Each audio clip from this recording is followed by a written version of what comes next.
When an aircraft carrier encounters a storm at sea, it is an awesome and terrifying sight.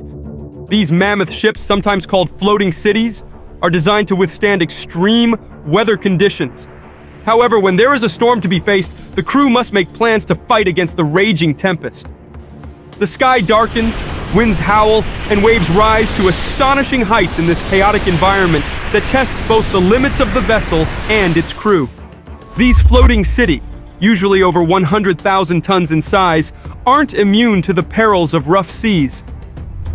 Their engineering is simply amazing. Aircraft carriers are designed with sophisticated technologies and design features that can enable them to be more stable and maneuverable through turbulent waters.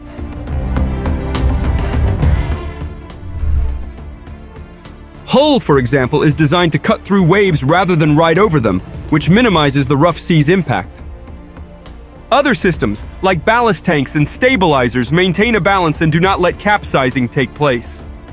Careful placement of heavy machinery lowers the center of gravity, thus enhancing stability.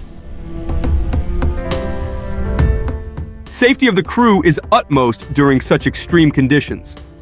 The crew on board an aircraft carrier are highly trained for such emergencies that could be experienced due to storms. Damage control drills, evacuation procedures, and man-overboard drills are not alien to them. Despite all precautions, nature can be unpredictable. Various incidents in history prove that even one of the best-prepared vessels could fall victim to adverse conditions when caught in a bad storm. Examples include the cargo vessel El Faro lost on October 1, 2015, directly in a hurricane.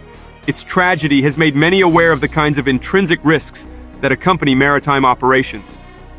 The U.S. Navy learns from these incidents by making stricter policies regarding safety and by more advanced designs in its ships so they are better prepared when the other storms do arrive.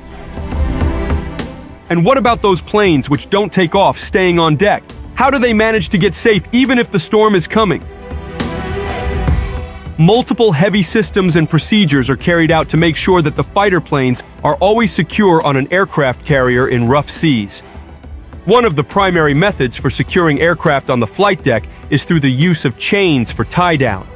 These heavy chains are secured to the aircraft and then locked to sturdy metal eyelets that are riveted into the flight deck.